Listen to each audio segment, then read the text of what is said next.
Hey, I figured I would do a lessons learned video of things that I've learned while living in Panama for almost 5 years. July will be 5 years that I have been living in Panama. Moved in 2019 from California in the US. So the first part of this video is not necessarily a lesson learned, but just a cautionary tale, let's say. My sister-in-law planned a family vacation, probably like the last one, because my brother has Alzheimer's, and that's a degenerative disease. And they have two boys, 18 and 17, and she thought that it would be a nice opportunity to have a really nice family vacation to have as a memory for the boys and for me and for her. I recommended the Decameron because she does a lot of driving and all the cooking for the family, and so an all-inclusive was really appealing to her, to have all the meals already done. She didn't have to lift a finger to do any cooking. And the resort, is on the beach, and they have pools and pool slides and ping pong and volleyball and soccer on the sand, stuff that the boys could enjoy, things that my brother could enjoy, that my sister-in-law would enjoy, and that I would, because one of the things that informed her decision was through the reservation agent, Jonathan Gonzalez at Decameron, told her that she could get day passes at the front desk. So I think these next two videos that I actually did like during these couple of days will describe the scenario, and then I'm going to follow up with the abysmal, absolutely probably non-existent customer service that Melvin Batista, who is the manager of guest services, I'm just going to review the things that he said directly to us. So I'll play these other clips and then I'll come back. So yesterday, just my brother and I spent time at Nico's beach, and my sister-in-law and the boys stayed at Decameron. This is day 2, and I'm definitely feeling angry because I recommended this place to them, and the whole point of this trip was for my sister-in-law to have a break because she's caretaking for my brother, and to have kind of like a last total family vacation. It's probably the last time my brother will really be able to travel because of the Alzheimer's. And yesterday there were just some heartbreaking moments, because instead of all just being together and having it be, the fun family vacation all together that we had imagined and looked forward to and planned, there's a lot of background stuff happening. My sister-in-law's trying to figure out if it's possible to get day passes, which we were told by the manager it wasn't, no matter what. Even if I didn't eat or dip a toe in the pool, basically he's just no. And the reservation guy that she booked through never told her that there would be a problem of any sort. He said you can get the day passes at the desk. He never said anything about reserving ahead of time. He never said anything about if the resort is full, there might be a chance you can't get a day pass, and that would have informed her decision about whether or not to book this place. So yesterday, my brother and I, are hanging out in the beach chairs, and, he's confused because he has Alzheimer's. And I was asking, it sounded like he was a little uncertain of like, was it time to go back to the resort or did he want to hang out more? And he said, well, I don't want to have to choose between spending time with you and going back and spending time with them. That freaking broke my heart, because I should be able to be there with them, because the sales rep who sold them, this package said, no problem, day pass is available.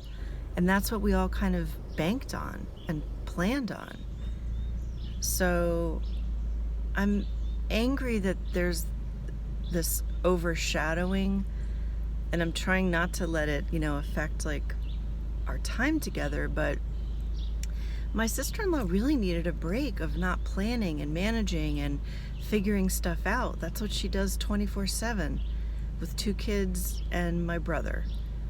So I'm on my way down there, and I'm gonna try and sneak on the property because they said today, no bueno for a pass. She thought that there was someone at the front desk who could, help. So anyway, I'm on my way. I was able to get on the property. I snuck on basically. The guy at the gate asked for the room number, and we just said, day pass and the room number. But it definitely wasn't comfortable, because I just had to like hide my wrist because I don't have the wrist band, and it's not like we could really enjoy the amenities all together. Like, we can do pool volleyball or go down the water slides, just because I'm, in hiding basically, because I'm not, supposed to be. So she finally was able to get in touch with Jonathan, but it took most of the day to try and communicate with him. The signal would cut out. He had originally told her that a day pass was $65, and then he charged her $113. We could only get one pass for Saturday, before he had told her he could do Friday, Saturday, and Sunday. So that turned out not to be accurate. And when she went to the automated system to try and pay, that disconnected. So basically she spent most of the morning until about 2:30 trying to figure this out. And as I mentioned, like, this was supposed to be a vacation for her from, caretaking and managing a household and figuring things out for everyone. And so now, we have the one day that we'll have together, on the property. And then other times we'll just have to spend time off the property. But that means that any meals, are extra for them, because they've already basically paid for all their meals to be here at the Decameron. And it would have been much simpler for my brother to just stay in one place. He's also very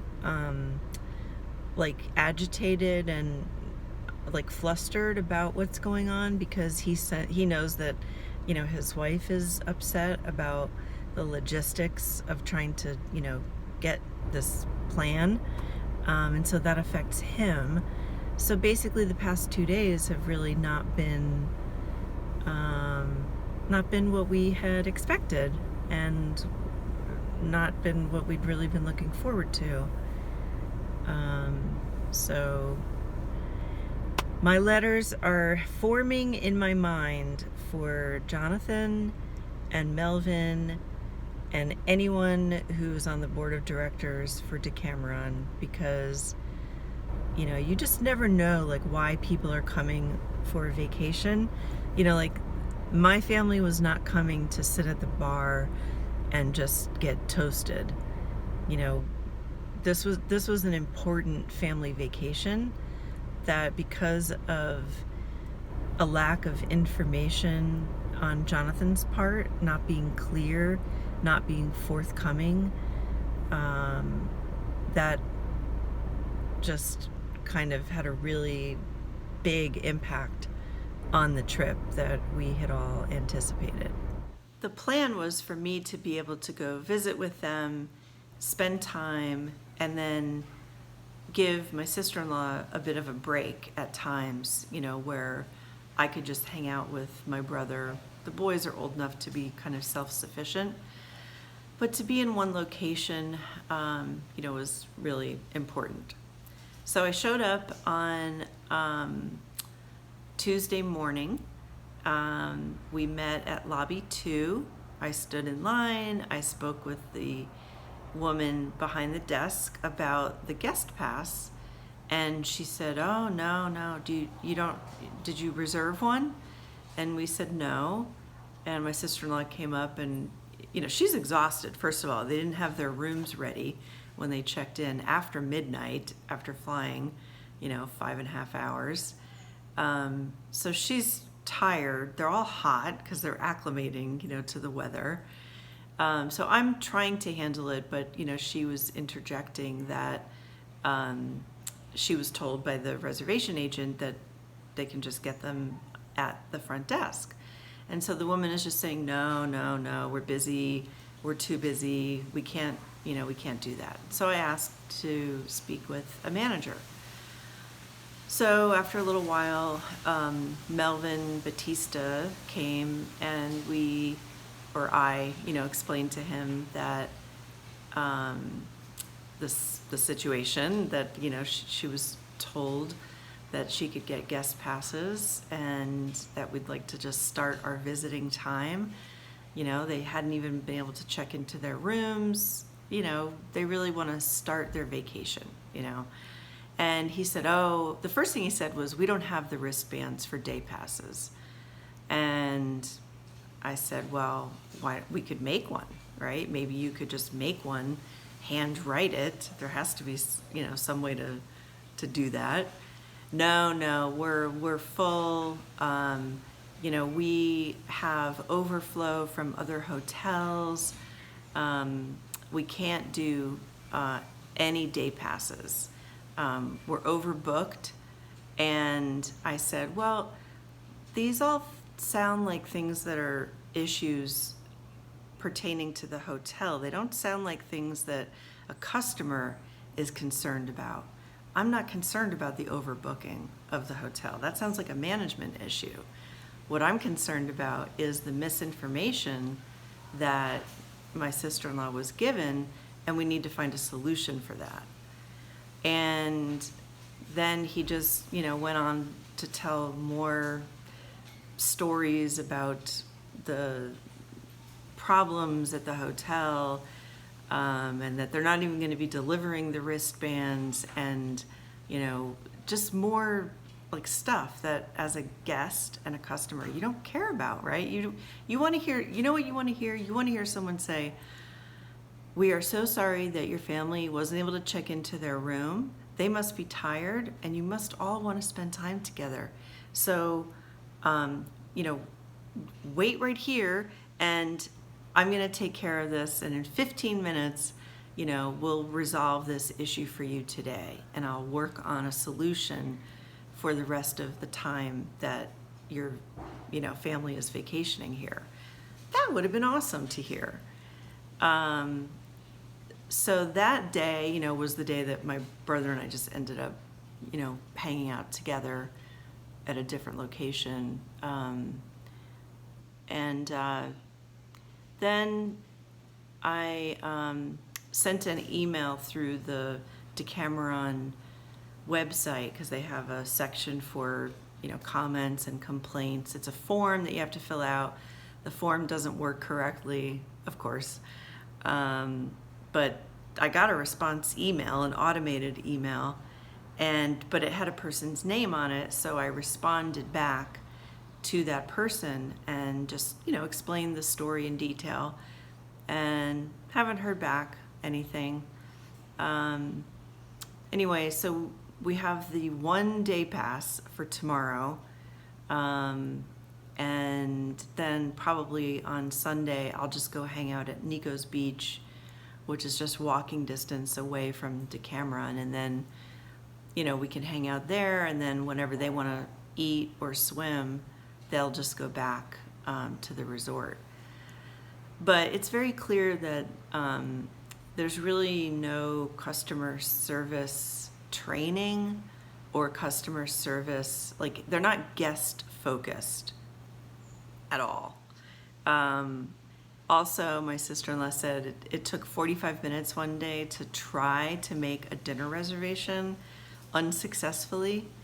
Apparently you have to go to the desk in order to make a dinner reservation.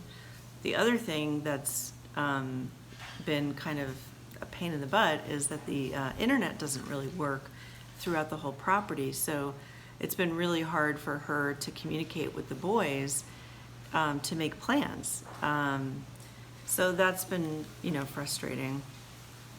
And anyway, I don't recommend this place. It's pretty, the grounds are nice. Thankfully, actually, my sister-in-law said the food has been okay. I have read a lot of complaints that the food is bad. The rooms are nothing special. They're like a dorm room, basically. The air conditioning didn't work well in my nephew's room. But the grounds are pretty, the pools are clean, so those things are good to have. But I don't recommend it just based on really, really poor customer service. Now I'm going to go into the lessons learned. Lesson 1, be cautious with your trust. Trust is something that should be built over time. And one of the things that happened to me and that I see happen to other expats is that you have instant trust because someone is from the same country where you are. Or in my case, a realtor that I met was from Keller Williams, and that name had trust. But you absolutely need to be a little bit cautious.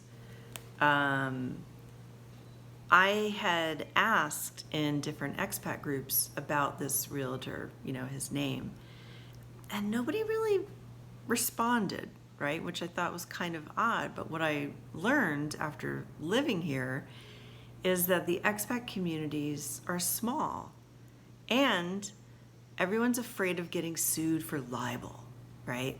So no one tells of their bad experiences, or they won't comment, well, that guy ripped me off, or, this one, did a horrible job and I had to get somebody else. So you won't get truthful responses in the expat, Facebook groups, or maybe even in person. Maybe someone, doesn't feel comfortable telling you that because they don't know you. So it's kind of a tricky situation because you don't know who to trust, and you need to develop trust kind of quickly when you're moving here, especially for things like attorney recommendations, or if you're doing anything with a business or property. Those are really big decisions that require a lot of money. But I don't necessarily have any answers for this, but just to say, be careful with your trust and let it build over time. And I've also noticed that there will be people who seem to be consistently doing okay, and then all of a sudden they'll just fall off the radar and not do the work that they said they were going to do, or not do it in the time that you had agreed upon. So I've noticed a lack of consistency that can happen. Okay, lesson 2, I'm going to be referring to my notes on this one because I wrote down a lot. Lesson 2 is that business is done differently here. So you can look at my other video on the car insurance, but basically that big lesson for me is that insurance brokers are not full service. That's just not really a thing here. So I made that assumption. I didn't know to ask. I just assumed that I could expect the business structure to be the same as it is in the US, and that was a mistake on my part. So you can go ahead and watch that video to kind of see the lessons learned the hard way on that one.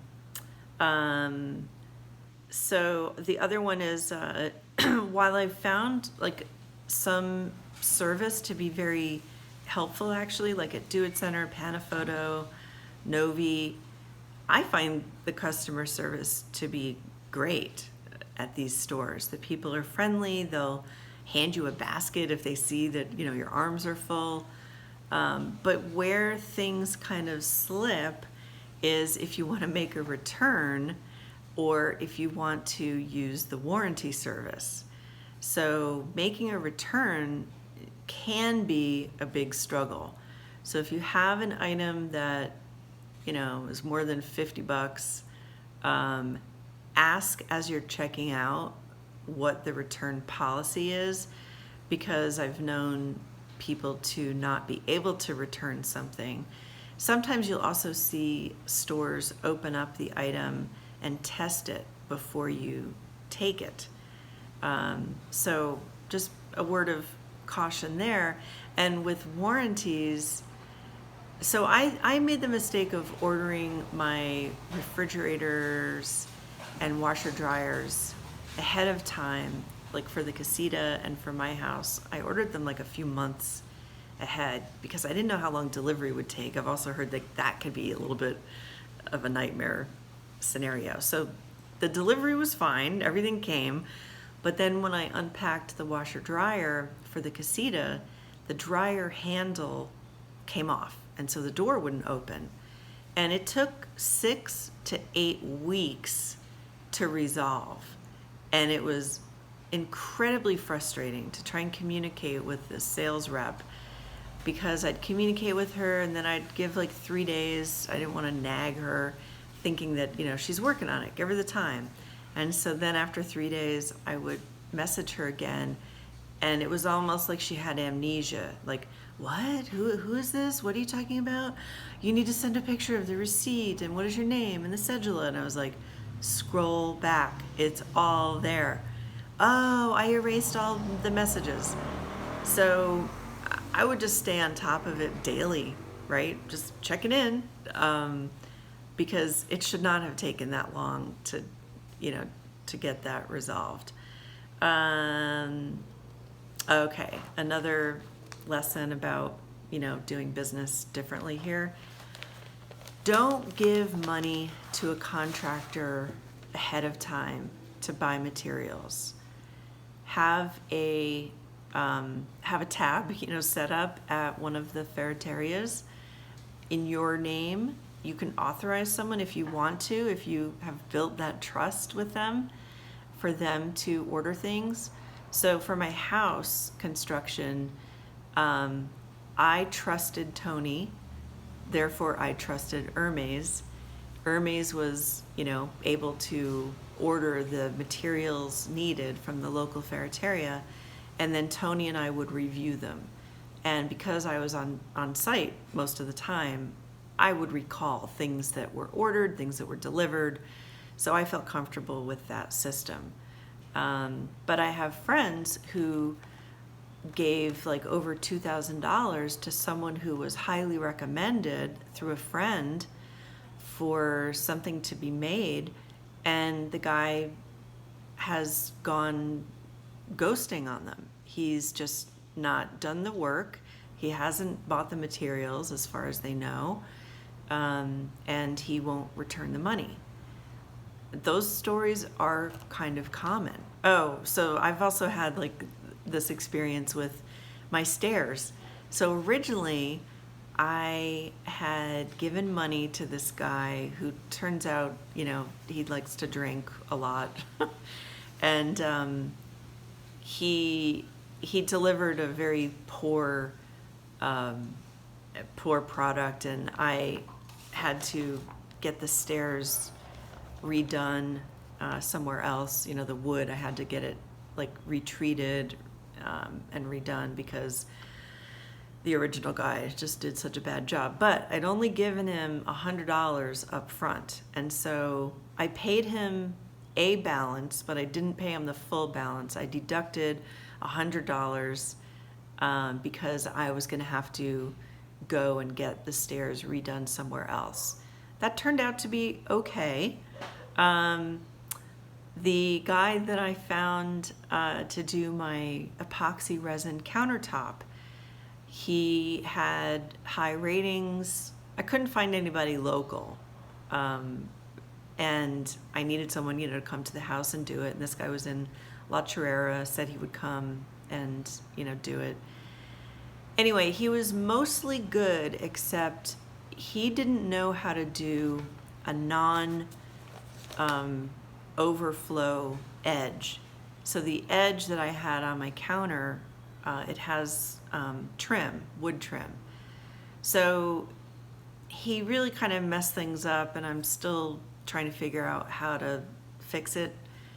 But those kinds of things are also common, where the consistency of work may not be there. Oh, the local car guy that I originally wanted to have work on my car, I gave him $300 for parts.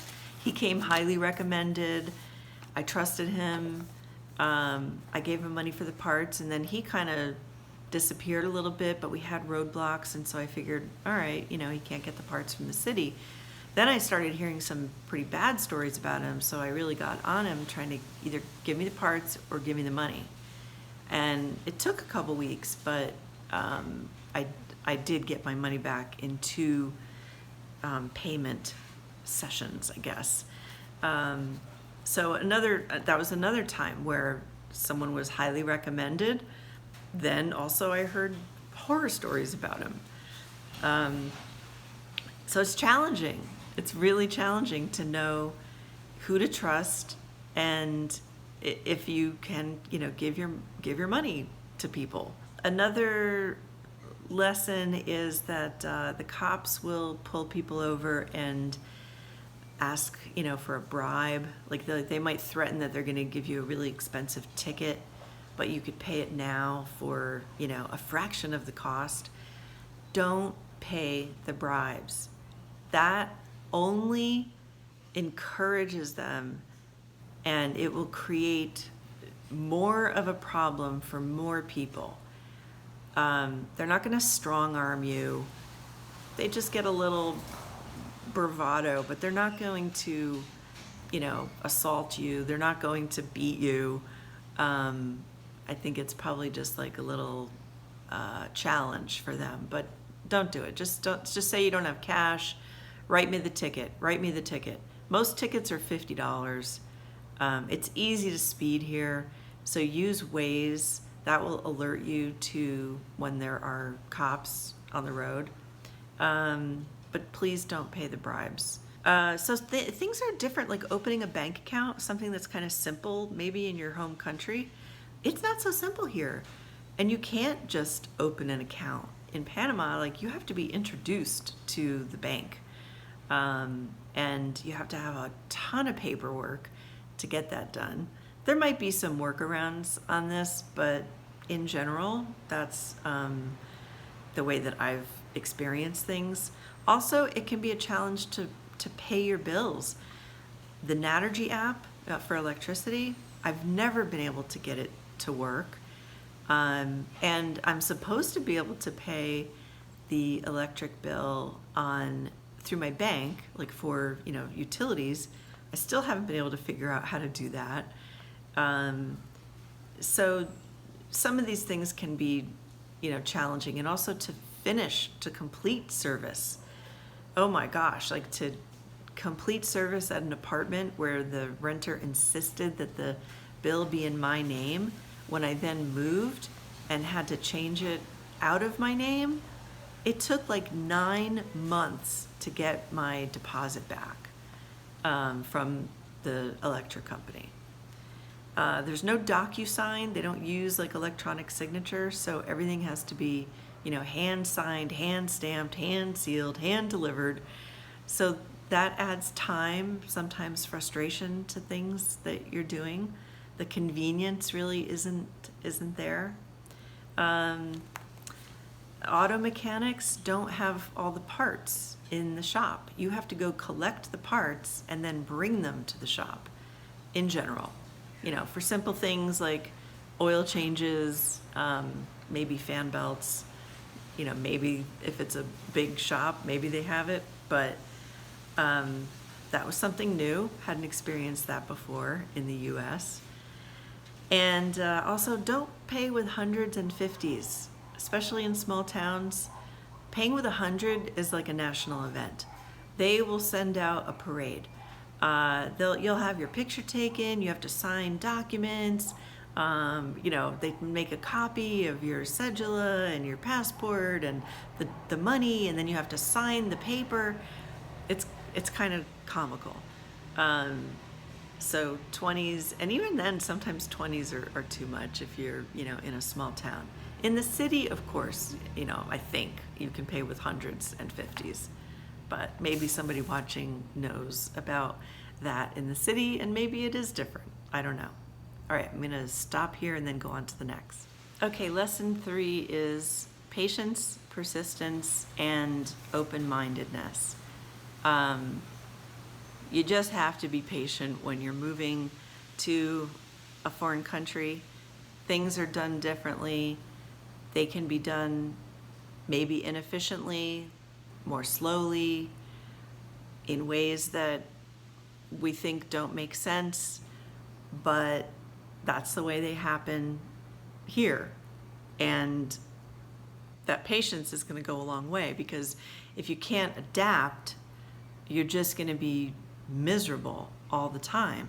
And that happens. Some people just can't let go of that.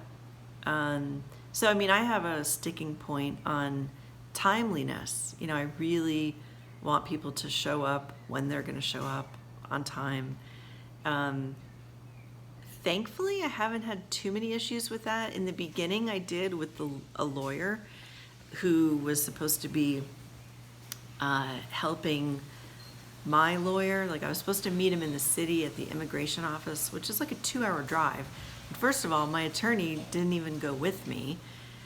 And then she said that she couldn't go and that I was going to have to drive and meet her associate. And then as I was on my way to meet him at like 10 a.m., he said he couldn't meet until after 2. But I was already like halfway into the city.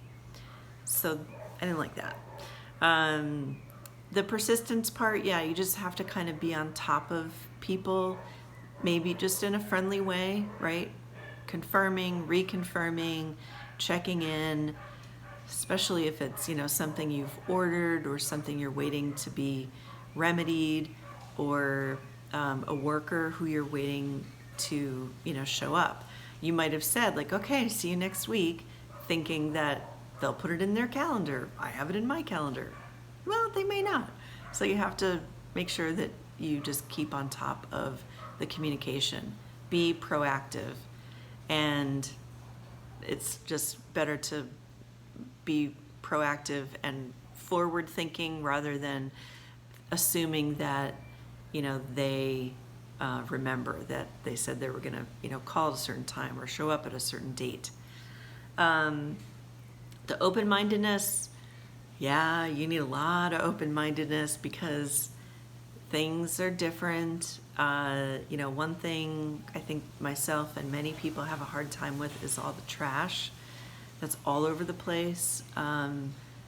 It's frustrating, it doesn't make sense, but someone the guy actually, Philip, that was doing the coffee tour, he said something very, very enlightening in that until 20 years ago, there wasn't any trash collection in Panama. Maybe in the city there was, but in the interior, everybody just, buried or burned their garbage. So when you think about it like that just 20 years ago, maybe in 2000 or 2004 or 5, the trash collection started, then it makes a lot more sense why you see so much litter. And hopefully that will change. And that's also been the case in the US. I don't know if any of you are old enough to remember in the 70s, we had the, Give a Hoot, Don't Pollute campaigns. A lot of public service announcements would come on. And we had the Native American Indian who, had the tear about, the pollution. That was actually a very effective campaign. And I remember seeing my dad litter one time. Like, we were in a parking lot and he just dumped an ashtray from the car full of cigarette butts into the parking lot. And I was just like shocked, astonished that my father would do such a thing. So open-mindedness, absolutely. There's stray dogs, there's, music that's gonna blare, dogs that don't stop barking, just, roads that might not have painted lines or potholes that continue to get worse until they look like a meteor hit them. If the positives still outweigh what you perceive the negatives, then that's good. For me, the positives absolutely outweigh any of the negatives. Even the 5 months that I went without my car, even though I could have had my car fixed, had my agent told me that I could have brought it to a shop, gotten it fixed, and then submitted that paperwork to the other insurance company. Even with all that, I am still very much in love with Panama. So those are some of the lessons learned. I think there's one more. Oh, lesson 4. Don't make big decisions in the first year. When I was visiting and then decided to move, I was set on a condo by the beach because they were affordable and it wasn't something that I could do in California. So I just made up my mind. I'm going to get a condo by the beach. Oh my gosh, and I was so excited. But you've got to give yourself a chance to grow into who you're going to be in a new country. Making a big change like that is going to have an effect on you. So if you're making a decision based on the old version of yourself, that you're not opening yourself up for that growth opportunity. So another reason, like not to make a real estate purchase in the first year, is that you might decide in a year that Panama isn't the place for you. And then it can be really, really hard to sell a piece of property that you've bought. So rent in a few different locations. There's a lot of diversity, diverse communities, topography, temperatures, expat communities. So it's easy to find rentals. They're mostly furnished. Bounce around the country for a little bit and just live in different places, maybe 3 months or so at a time. It's also important to experience rainy and dry season because they're vastly different. And also you need to be here for some holidays because the house next to you that you might think is abandoned and nobody ever is there could be party central for Carnival or weekends. So it's important just to have your experience locally before making big decisions. All right, I hope these were helpful. Let me know in the comments if they were or if you have any questions. Thanks so much for watching. Please subscribe if you haven't already, and I'll see you next time. Our plan was to have many beautiful days together, but we had one. one perfect day at Decameron, all together as a family, like we had planned, and it was perfect.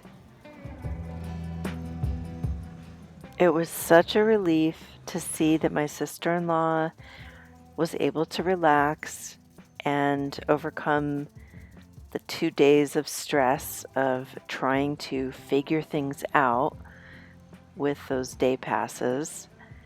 And today it was almost like that didn't even exist before.